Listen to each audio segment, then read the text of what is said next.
Привет, меня зовут Саша Акимов, и сегодня мы с вами поговорим про беззеркальную камеру Sony Nex 6.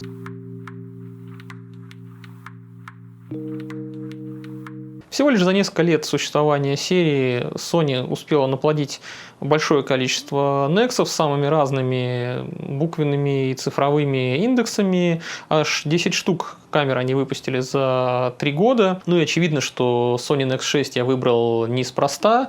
Это далеко не самая дешевая версия. Я все-таки руководствовался тут больше не стоимостью камеры, а ее характеристиками и значимостью. Она, на мой взгляд, показалась самой такой прекрасно характеризующей серию и при этом еще и удобный. Ну, об этом я чуть подробнее сейчас еще скажу.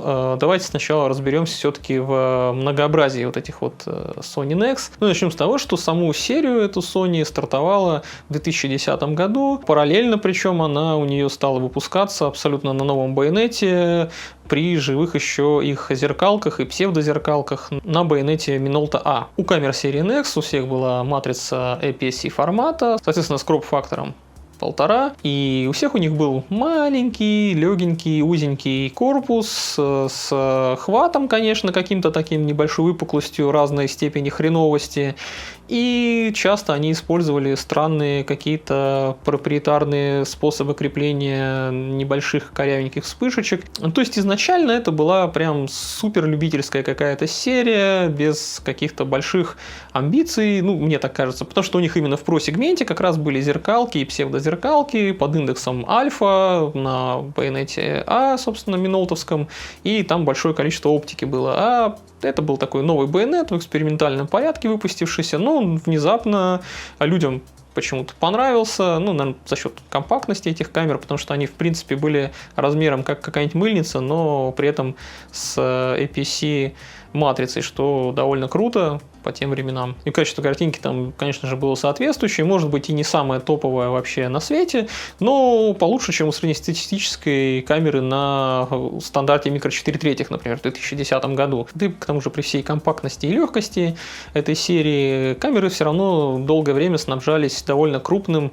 китом 18-55 мм, ну, крупным по меркам без зеркалок, я имею в виду. Так, да, конечно, он был гораздо меньше и легче, чем зеркальные его аналоги, и по картинке, кстати, он довольно неплох. У меня есть его там сравнение с более современным 1650, и он гораздо лучше, чем тот блинозум, который вешает Сонька на свои новые кропы. Ну и к этим маленьким кропам также выходили еще постепенно и относительно маленькие блинчики всякие, то есть 16 мм, 20 мм, но они, не скажу, что прям великим качеством картинки могли тоже похвастаться, особенно 16 мм, там вообще смехотворное качество картинки. В этой серии строго выделяются по цифрам и по качеству камеры. Вот, например, Nex 3 – это камеры, которые самые маленькие, самые простые, самые такие пластмассовые, вот максимально, то есть из какого-то дешманского пластика, нелепых, может быть, иногда даже цветов. У них наименьшее количество органов управления, и они лишены видоискателя. Nex 5 камеры уже получше, чуть повыше уровнем, но они все еще из какого-то дешевого пластика, тоже лишены видоискателя, но они реально чуть повыше, так, по ощущениям постатуснее, чем Nex 3. А вот Nex 7 это уже такая серьезная махина, она уже так покрупнее относительно предшественников, у нее металлический корпус, довольно необычное управление с двумя крутилочками сразу под большим пальцем. Также у нее есть нормальный полноценный башмак, к сожалению, стандарта минолтовского, а не нормального человеческого. Ну а также у нее уже сенсор на 24 мегапикселя, что прям очень круто и рекордно для вот начала десятых годов в APS-C сегменте. И у нее есть видоискатель. И это реальный такой флагман серии на тот момент. И вот в 2012 году, уже после выхода флагмана, появилась самая сбалансированная по характеристикам камера, на мой взгляд. Это как раз-таки Nex 6, про который мы сегодня будем разговаривать. Она уже не чрезмерно компактная, хотя хват у нее все еще так себе. При этом она сделана уже совсем не из говна и палок, но, опять же, по большей части из пластика, но она ближе по качеству исполнения все-таки к флагману, нежели предыдущие какие-то камеры, которые были, там Nexus 3 или Nexus 5. И у нее также есть оптический видоискатель, в данном случае здесь даже на 2 360 000 точек. При этом у нее и нормальный человеческий горячий башмак, абсолютно стандартный, на который можно поставить любую вспышку. И тут стоит отличная матрица на 16 мегапикселов, которая гораздо более качественная, гораздо более удачная и красивая, и хорошая, и вообще пригожая всем, нежели та, которая ранее стояла на 24 мегапикселя. То есть я сравнивал, действительно, матрица на 24 мегапикселя, которая была в начале десятых, она хуже, чем та, которая на 16 мегапикселов по динамическому диапазону, и вообще в целом, кроме разрешения, она ничего такого там радикально не меняла. Ну и что тоже немаловажно, и, в общем-то, тоже интересно было мне посмотреть, то, что у этой камеры, у одной из первых Sonic, а может быть вообще у первой Sony, я, честно говоря, не помню точно, появился гибридный автофокус, который использует одновременно и контрастную, и фазовую систему фокусировки, и они как бы друг друга дополняют и помогают. Ну, по идее, это должно ускорить и улучшить качество фокусировки. Как на практике, мы посмотрим чуть позже. Ну, если вы вот уже до сюда досмотрели, уже, наверное, по этому описанию поняли, почему я выбрал именно Sony Nex 6 для обзора вот этой серии Nex'ов. Потому что я банально хотел меньше всего страдать при ее использовании. Но тут, конечно, без страданий в любом случае не обошлось. Ну, а вы не забывайте, пожалуйста, что все камеры, которые я обозреваю, ну, практически все, кроме тех, что мне, предоставили какие-то подписчики, я покупаю за свои деньги, чтобы вам о них как-то интересно рассказать. Так что, если есть возможность и желание, можете поддержать меня на Бусти, ссылочка будет в описании, также вот тут QR-код сейчас появится. И также не забываем, что у меня есть на Авито магазин, ссылка тоже есть в описании, можете туда заглянуть, там у меня сейчас довольно большое пополнение самых разных камер будет, да и сейчас там полно лотов выставлено, может быть, что-то из этого вам приглянется. Ну и давайте еще назову один фактор, немножко обрисую, почему я все-таки выбрал Nex, не только потому, что она наиболее такая, сбалансированная камера, это тоже, конечно, весомо, но и потому, что она породила после себя большую, совершенно новую серию, которую сейчас как раз Sony и развивает. Ну, давайте сейчас более четко объясню. Как нам известно, в 2013 году Sony отказались от нейминга у камер такой, как серии Nex, то есть они просто перестали такое название использовать.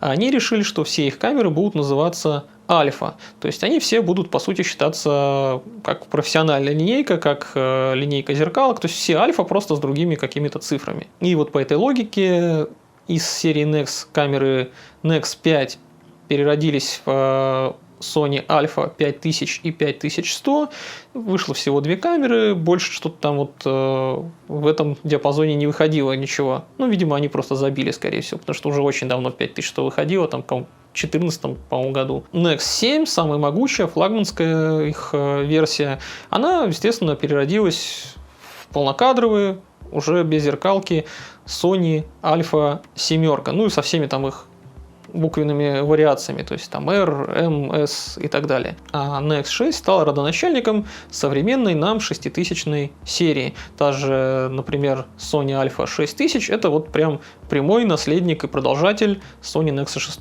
И вот еще одна причина, почему я как раз именно про Nex 6 сегодня рассказываю, потому что она породила те камеры, которые сейчас такие достаточно спорные, но тем не менее людей интересует. Ну и теперь, когда мы уже разобрались с историей, разобрались, как эта камера позиционируется, можно уже взглянуть на нее внимательнее, подробнее на саму непосредственно.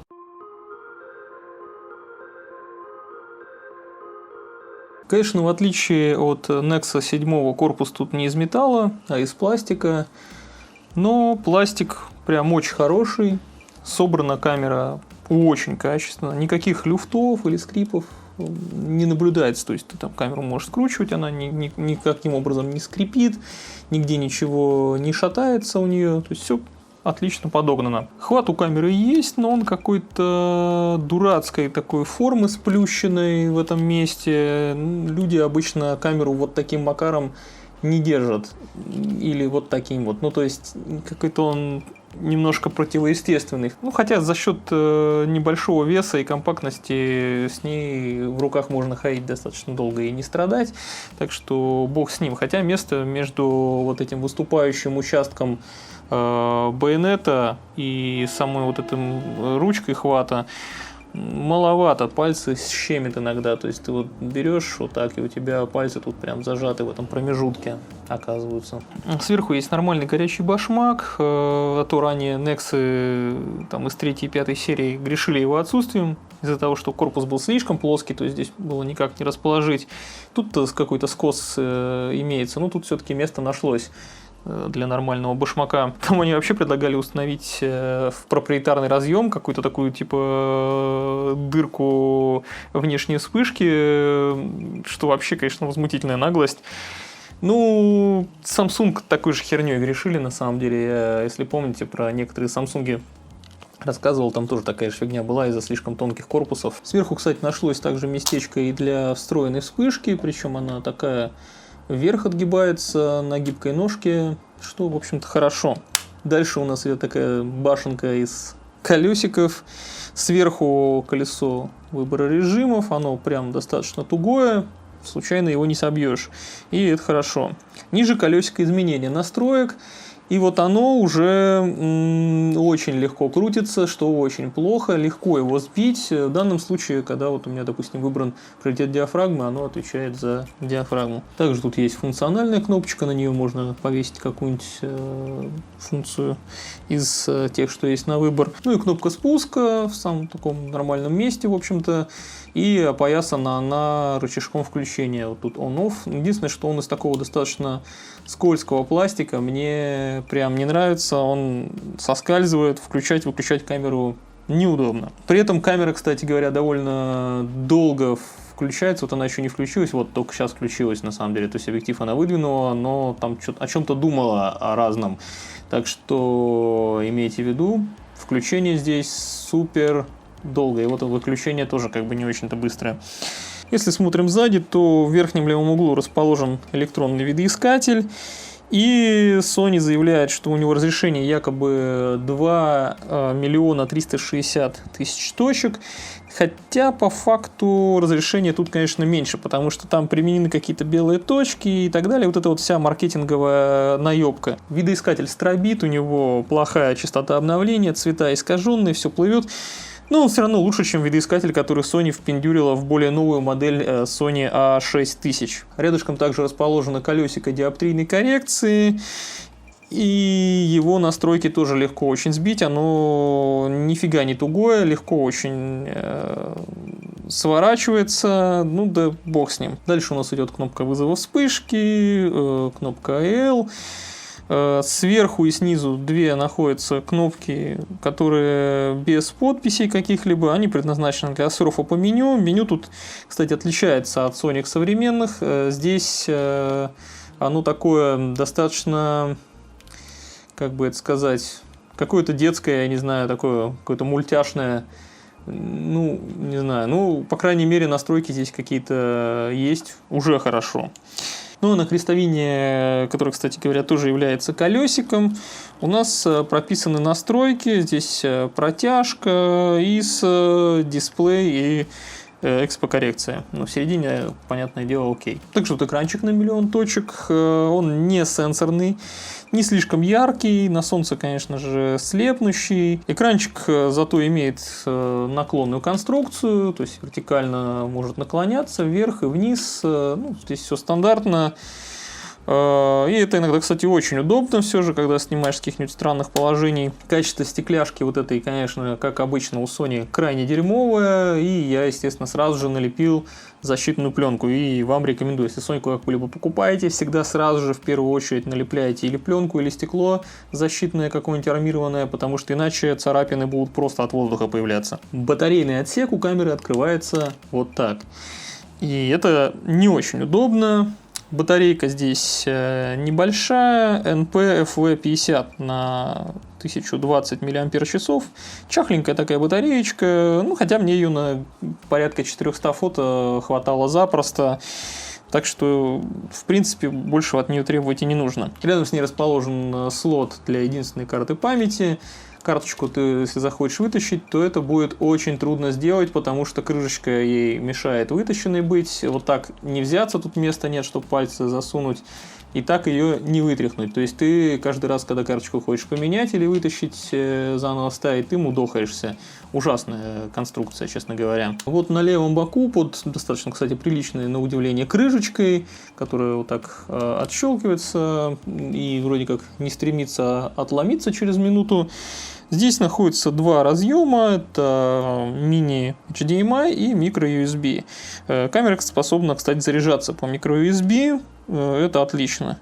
К тому же тут, как видите, надпись Wi-Fi, тут и Wi-Fi имеется, но у Sony довольно убогое приложение, поэтому я бы не стал им пользоваться. По умолчанию Nex 6 у нас комплектовался блинозумом 16-50 мм.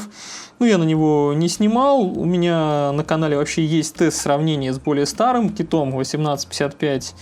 Если хотите, посмотрите, увидите, что 1650 во всем ему прям там жестко уступает. Очень дерьмовое стекло, до сих пор используется в качестве кита и на самых дорогущих современных Соньках.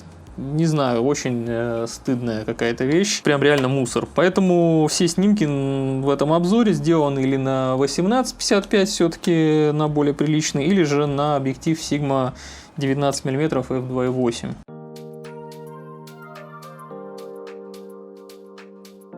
Выяснить, имеет ли или нет, собственно, сглаживающий фильтр камера на матрице, я достоверно не смог. Но если вот исходить из того, что, как правило, производители во всеуслышание орут о том, что у них антиалязинг фильтр был убран с матрицы, то есть там типа у нас повышается за счет этого резкость, но здесь почему-то Sony про это молчит. Могу предположить, что все-таки сглаживающий фильтр, наверное, перед матрицей есть. Но при этом резкость у картинки достаточно хороша. Я бы даже сказал, что достаточно практически для чего угодно. Детализация действительно на таком прям хорошем уровне.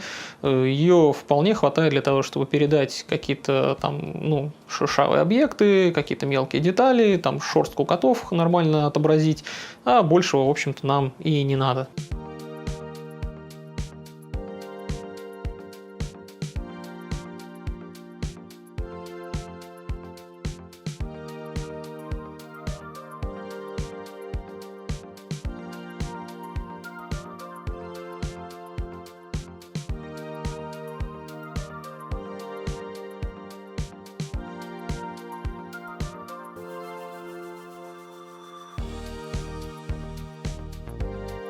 Хотя 16-мегапиксельная матрица в Sony используется примерно такая же, как использовалась и в камерах Pentax K5, на которой у меня, кстати, обзор есть, и такая же, как в Nikon D7000, все же Pentax и Nikon с ней как-то совладали, на мой взгляд, лучше, и вообще, в принципе, они как-то с ней лучше обошлись, но именно за счет своей родной программной обработки. Но все равно этот 16-мегапиксельный сенсор я считаю одним из самых удачных и, если, наверное, не самым лучшим в PSC-сегменте того времени. Так что динамический диапазон хоть с ума как-то и не сводит, но для того, чтобы снимать какие-то простые пейзажи, его вполне достаточно.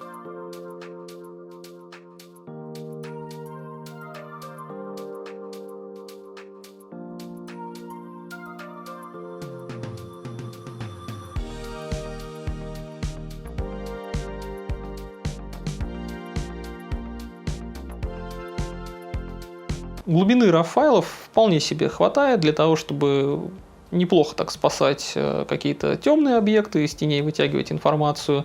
Единственное, что да, все-таки в цветах инфы чуть поменьше, так что это именно тот тип матриц, тот тип фотоаппаратов, в которых, пожалуй, лучше слегка недоэкспонировать. То есть у тебя цвета могут все-таки выбиться, если чуть-чуть переэкспонировать чрезмерно в какой-то сложной ситуации.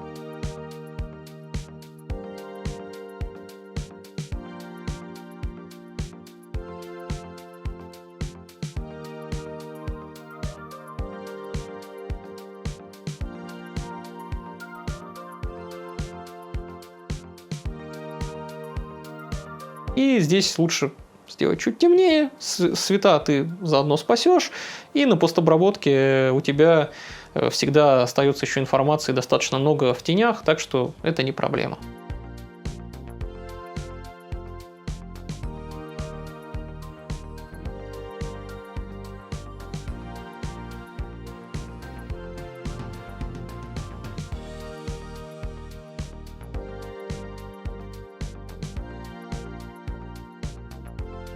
Также этот прекрасный сенсор позволяет наконец уже расслабиться на APS-C-камере и снимать в автоматическом режиме ISO, особо на него и не глядя. Тут, в принципе, очень приличная картинка до ISO 1600. Иногда некоторые кадры у меня даже на ISO 3200 получались довольно неплохие, ну, уже правильно проэкспонированные, то есть где ничего редактировать не надо. Там тоже, в принципе, картинка более-менее сносная.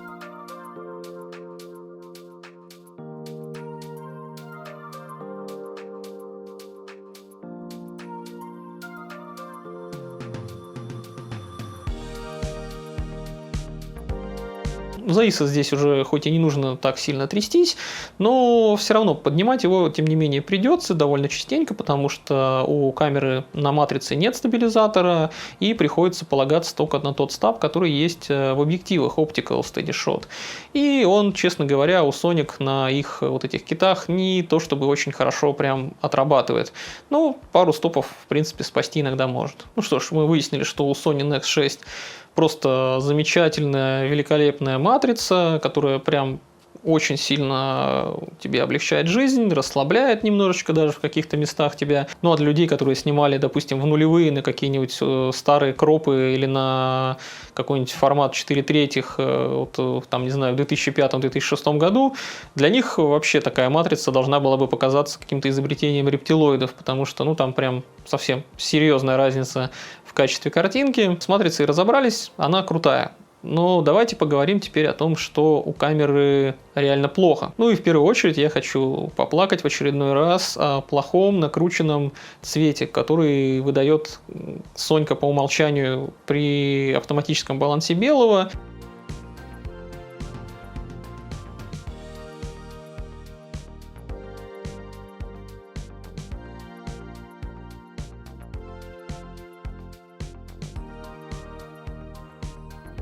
Ну, серьезно запаривает на постобработке, ну, постоянно понижать насыщенность неба, потому что у тебя помимо вездесущего такого засилия циана по всему кадру, вот прям повсюду, есть еще и просто накинутая зачем-то лишняя какая-то синева, ну, я не знаю, ну, прям супер ядреная, она не выглядела в жизни так никогда на этой планете, но вот, тем не менее, они почему-то думают, что небо должно быть просто пиздец таким кислотно-синим обязательно.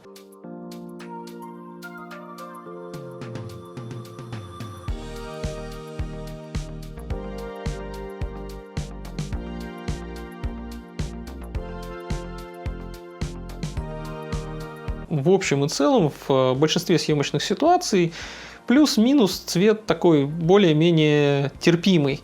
То есть там не надо прям каких-то чрезмерных усилий к этому прилагать, но все равно там требуется всегда почти что обработка. Как бы это объяснить? Баланс белого ведет себя, конечно, плохо, но он ведет себя плохо предсказуемо.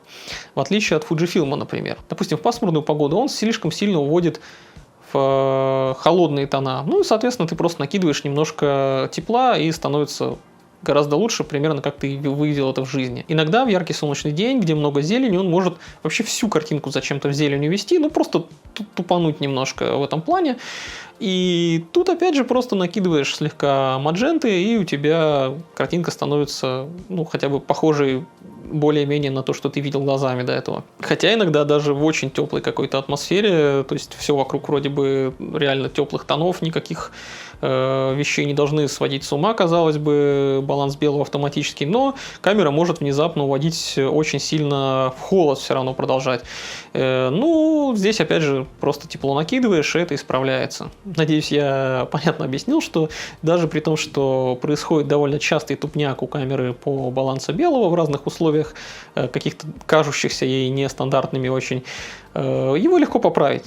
Но это все равно отнимает время, то есть тебе надо все равно на постобработке потратить как бы кучу времени на то, чтобы его исправлять.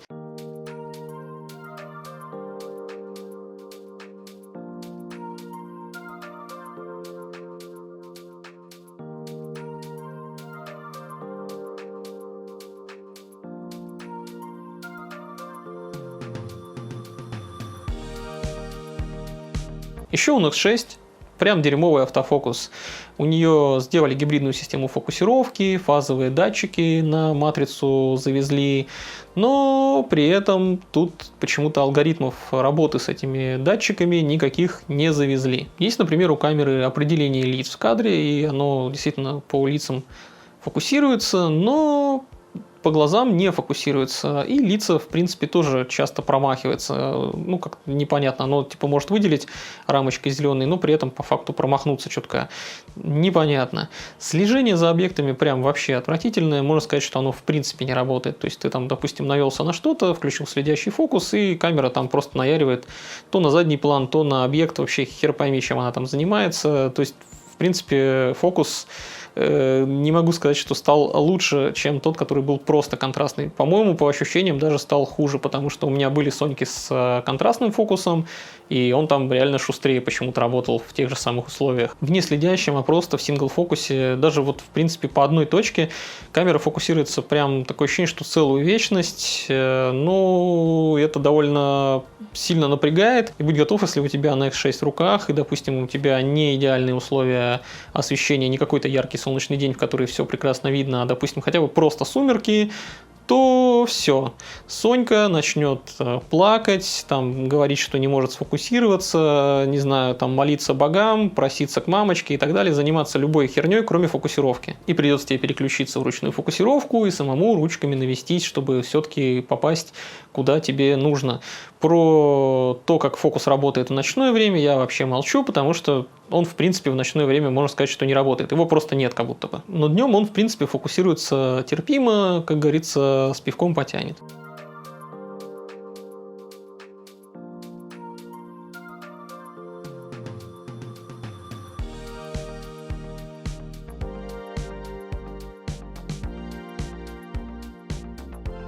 Несмотря на плохую фокусировку, тем не менее на Соньку Nex можно прекрасно снимать стрит-фотографии, потому что в любом случае ты прикроешь грипп до f8, и там уже просто сложно как-то промахнуться, даже если у тебя фокус тупит, и у тебя все равно глубина резкости велика, и ты попадешь куда тебе надо.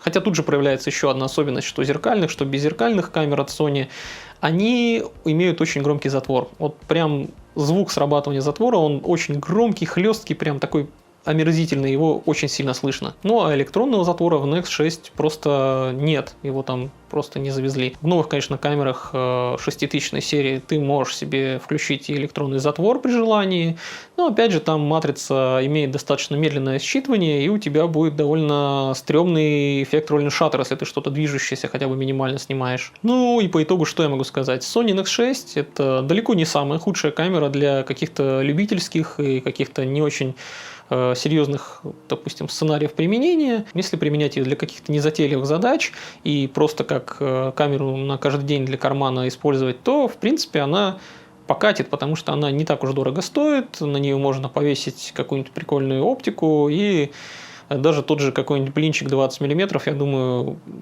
покроет большинство задач любого как бы стрит-фотографа какого-нибудь, который снимает на расслабоне, и ему там качество не обязательно, чтобы было запредельным.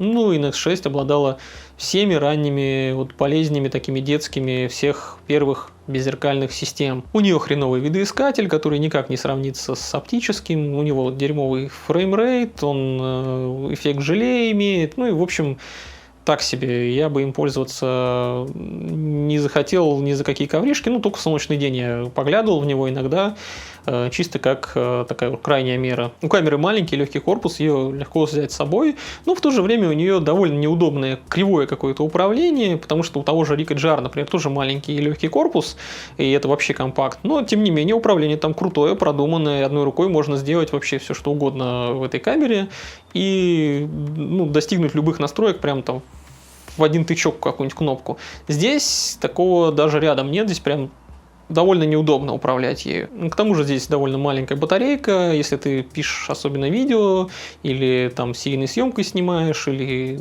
там хочешь много на нее снимать, то это прям беда, потому что батарейка действительно не крупная. Ну и в начале, естественно, как только эта серия вышла, под нее было очень мало оптики. Под нее мало приличной оптики и до сих пор.